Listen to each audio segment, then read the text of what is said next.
আমার পৃথিবীর সমস্ত সংযোগ বন্ধ করে দিলেও আল্লাহর একজন মুমিন, আল্লাহর গোলাম সেজদায় পড়ে গিয়ে সমস্ত বেদনা দুঃখের কথাগুলো একজন মুমিন সেজদারত অবস্থায় আল্লাহর কাছে বলবে।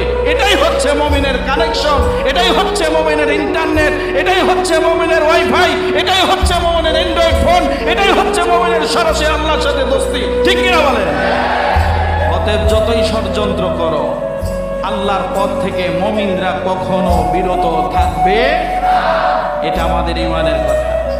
কেউ রাজনীতি বলে এটাকে ভুল ব্যাখ্যা করবেন না।